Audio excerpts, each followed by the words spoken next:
ଯଦି ଏଇଥର ଶ୍ରାବଣ ମାସରେ ଏଇ ବିନା ପିଆଜ ବିନା ରସୁଣର ଶାଗ ମୁଗ ଡାଲମା ଆପଣ ଥରେ ଟ୍ରାଏ କରିଦେଲେ ନା, ସତ କହୁଛି ଆପଣ ଆକୁ ମାସ ସାରା ବାରମ୍ବାର ବନେଇକି ଖାଇବେ।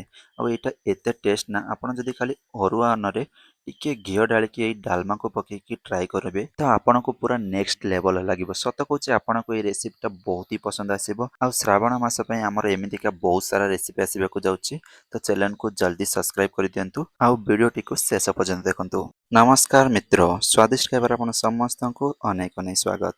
ତ ଏଇଥର ଶ୍ରାବଣ ମାସରେ ମୁଁ ଆପଣଙ୍କ ପାଇଁ ଗୋଟେ ସ୍ପେଶାଲି ବିନା ପିଆଜ ବିନା ରସୁଣରେ ଶାଗ ଡାଲମାର ରେସିପି ନେଇକି ଆସିଛି। ଆପଣମାନେ ବି ଘରେ ଇଜିଲି କେମିତି ବନେଇବେ ଷ୍ଟେପ୍ ବାଇ ଷ୍ଟେପ୍ ପୁରା ରେସିପି ଦେଖେଇବି, ତ ଭିଡ଼ିଓଟିକୁ ଶେଷ ପର୍ଯ୍ୟନ୍ତ ଦେଖନ୍ତୁ। ଶାଗ ଡାଲମା ବନେଇବା ପାଇଁ ସବୁଠୁ ପ୍ରଥମେ ମୁଁ ଗୋଟେ କପ୍ ମୁଗ ଡାଲି ନେଇଛି। ମୁଗ ଡାଲିକୁ ଗୋଟେ ଫ୍ରାଏ ପ୍ୟାନ୍ରେ ଢାଳିକି ଟିକେ ଫ୍ରାଏ କରିଦେବା, ଟିକେ ଭାଜିଦେବା ଡାଲିକୁ।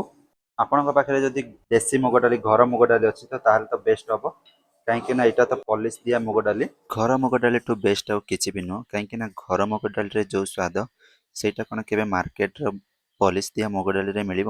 ସେଥିପାଇଁ ଯଦି ଆପଣଙ୍କ ପାଖରେ ଘର ମୁଗ ଡାଲି ଅଛି ତାହେଲେ ତ ଏଇ ରେସିପିଟା ଆପଣଙ୍କୁ ନେକ୍ସଟ ଲେଭଲର ଲାଗିବ। ତେବେ ଆମେ ଡାଲିକୁ ପୁରା କଞ୍ଚା ସ୍ମେଲ ଗଲା ଯାଏଁ ଭଲରେ ଭାଜିଦେବା।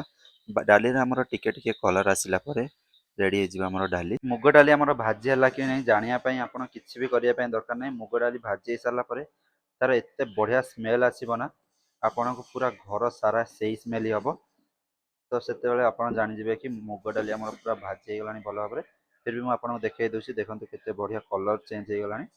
ତେବେ ଆକୁ ଆମେ ବଏଲ୍ କରିବା ପାଇଁ ସେଇଥିରେ ଗୋଟେ ବଲ୍ରେ ପାଣି ଢାଳିଦେବା, 2-3 ବଲ୍ ପାଣି ଆପଣଙ୍କ ହିସାବରେ ଢାଳନ୍ତୁ। ଆମେ ଡାଲମା ବନାଉଛନ୍ତି ତ ଡାଲମା କନସିଷ୍ଟେନ୍ସିରେ ଆମେ ବନେଇବା, ତ ସେଇ ହିସାବରେ ହିଁ ଆପଣ ପାଣି ଢାଳନ୍ତୁ। ଏଇ ରେସିପିଟା ଟିକେ ଡାଲି ମୋଟା ରହିଲେ ହିଁ ଭଲ ଟେଷ୍ଟ ଆସିବ। ତ ଏବେ ଆମେ ଡାଲି ପାଇଁ ଟିକେ ଟମାଟୋ, ଗୋଟେ ଟମାଟୋକୁ ମୁଁ 4 ପିସ୍ କରିକି ଆଉ ଟିକେ ଅଦାକୁ ଛେଚିକି ନେଇଛି। ଫ୍ଲେଭର ପାଇଁ ଟିକେ ଭୃସଙ୍ଗ ପତ୍ର ଆଉ 2ଟା କଞ୍ଚା ଲଙ୍କାକୁ ମଝିରୁ ଭାଙ୍ଗିକି ନେଇଛି। ଭଲ ଭାବରେ ବଏଲ୍ ହେଲା ଯାଏଁ ଆକୁ ଆମେ ବଏଲ୍ କରିବା। ତ ଏବେ ଆମେ ସେଥିରେ ଟିକେ ସ୍ୱାଦ ଅନୁସାରେ ଲୁଣ ଆଉ ଟିକେ ହଳଦୀ ଗୁଣ୍ଡ ପକାଇବା। ତାପରେ ଆମେ ଢାକଣ ଘୋଡ଼େଇକି ଡାଲିକୁ 20 ମିନିଟ୍ ଯାଏଁ ବଏଲ୍ ହେବା ପାଇଁ ରଖିଦେବା। ଯଦି ଆପଣ କୁକରରେ ବନାଉଛନ୍ତି ତ ଗୋଟେ ହୁଇସିଲ୍ ଆସିବା ଯାଏଁ ବଏଲ୍ କରନ୍ତୁ। ତ ଏବେ ଦେଖନ୍ତୁ ଡାଲି ଆମର ବଏଲ୍ ହେଇ ଆସିଲାଣି। ତ ମୁଁ ଏବେ ଚାଲନ୍ତୁ ଦେଖାଉଛି ଆମର ଡାଲି କେମିତି ବଏଲ୍ ହେଇଛି। ତ ଦେଖନ୍ତୁ ଏବେ ଡାଲି ଆମର ଅଲରେଡ଼ି 90% ବଏଲ୍ ହେଇସାରିଲାଣି। ତାକୁ ଏବେ ଆମେ ଭଲରେ ମିଶାଇକି ଆମେ ଶାଗକୁ ଆଡ଼୍ କରିବା। ମୁଁ ଶାଗକୁ ଭଲରେ ଧୋଇକି ତାକୁ ଏମିତି ରଫଲି କାଟିକି ରଖିଦେଇଥିଲି। ଦେଖନ୍ତୁ ମୁଁ ପୁରା ପତଳା ପତଳା କାଟିନି, ରଫଲି କାଟିଛି। ତ ଆକୁ ଆମେ ଏବେ ଡାଲିରେ ଆଡ଼୍ କରିଦେବା। ଡାଲିରେ ଆଡ଼୍ କରିକି ଆମେ ଆକୁ ଭଲରେ ମିଶାଇ ଦେବା। ମିଶାଇକି ଆହୁରି 2 ମିନିଟ୍ ବଏଲ୍ ହେବା ଯାଏଁ ଆମେ ରଖିଦେବା ଆକୁ। ଶାଗକୁ ଆମେ ବେଶୀ ବଏଲ୍ କରିବା କିଛି ବି ଦରକାର ନୁହଁ। ଶାଗ ବେଶୀ ବଏଲ୍ ହେଲେ ଟେଷ୍ଟ ଭଲ ଆସିବନି। ତ ଆମେ ଆକୁ ଶାଗକୁ 50ରୁ 60% ବଏଲ୍ ହେଲା ଯାଏଁ ଆମେ ଆକୁ ଗୋଟେ ଢାକଣ ଢାଳିକି 2 ମିନିଟ୍ ଯାଏଁ ବଏଲ୍ କରିବା ପାଇଁ ରଖିବା। ଶାଗ ଆମର ବଏଲ୍ ହେବା ଭିତରେ ଆମେ ଡାଲମା ପାଇଁ ଗୋଟେ ମସଲା ବନେଇବା। ମସଲା ବନେଇବା ପାଇଁ ଆମକୁ ବେଶୀ କିଛି ଦରକାର ନୁହଁ। 1 ସ୍ପୁନ୍ ଜିରା ଆଉ ଅଧାରୁ ଟିକେ ଅଧିକ ପାନମଧୁରୀ ଢାଳିକି ଆମେ ଆକୁ ଟିକେ ଡ୍ରାଏ ରୋଷ୍ଟ କରିଦେବା। ବେଶୀ ରୋଷ୍ଟ କରିବେନି, ପିତା ଲାଗିବ। ତ ଟିକେ ଆମେ କଲର୍ ଆସିବା ଯାଏଁ ଟିକେ ଜିରାର ଅଲଗା କଲର୍ ଆସିଲା ପରେ ଦେଖନ୍ତୁ ଏମିତିକା ଟିକେ ଖଇରିଆ କଲର୍ ଆସି ସାରିଲା ପରେ ଆକୁ ଆମେ ଥଣ୍ଡା କରିକି ଆର ଗୋଟେ ପାଉଡ଼ର ବନେଇଦେବା। ଦେଖନ୍ତୁ ଏବେ ଆମର ଡାଲି ଆଉ ଶାଗ ବି ପୁରା ରେଡ଼ି ହେଇଗଲାଣି, ପୁରା ବଏଲ୍ ହେଇଗଲାଣି ଦେଖିପାରୁଥିବେ। ତ ଚାଲନ୍ତୁ ଏବେ ଆମେ ଆ ପାଇଁ ଗୋଟେ ଛୁଙ୍କ ରେଡ଼ି କରିବା। ଡାଲମାରେ ଆମର କିଛି ପଡ଼ୁ କି ନ ପଡ଼ୁ, କିନ୍ତୁ ଛୁଙ୍କଟା ଆମର ପୁରା ଦମଦାର ହେବାର ଅଛି। ତ ସେଥିପାଇଁ ଆମେ ଛୁଙ୍କ ପାଇଁ ଟିକେ ଘିଅ ନେବା। ଆପଣ ଯଦି ଘିଅ ୟୁଜ୍ କରୁନାହାନ୍ତି ତାହେଲେ ଆପଣ ଅଏଲ୍ ବି ନେଇପାରିବେ, କିନ୍ତୁ ଘିଅରେ ଭଲ ଫ୍ଲେଭର ଆସେ ଆଉ ଭଲ ଟେଷ୍ଟ ବି ଆସେ। ଘିଅ ଆମର ଗରମ ହେଇସାରିଲା ପରେ ଛୁଙ୍କ ପାଇଁ ସେଠି ମୁଁ ନେଇଛି ଟିକେ ପାନମଧୁରୀ, ଜିରା, ସୋରିଷ, ଶୁଖିଲା ଲଙ୍କା ଆଉ ଗୋଟେ ତେଜପତ୍ର। ଆକୁ ଆମେ ପକେଇକି ଟିକେ ଭଲ ଭାବରେ ଫୁଟେଇ ଦେବା। ଭଲରେ ପୁରା ରୋଷ୍ଟ କରିବା ଆକୁ ଆମେ ଅଏଲ୍ରେ। ଯେତେ ଭଲରେ ଟିକେ ରୋଷ୍ଟ କରିବା ଆମେ ସେତେ ବଢ଼ିଆ ଟେଷ୍ଟ ଆସିବ ଡାଲମାର।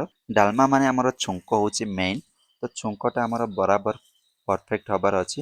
ତ ଏବେ ଚାଲନ୍ତୁ ରେଡ଼ି ହେଇଗଲାଣି ଆମର ଛୁଙ୍କ ଦେଖିପାରୁଥିବେ। ତ ଚାଲନ୍ତୁ ଏବେ ଆମେ ଡାଲମାରେ ଢାଳିବା।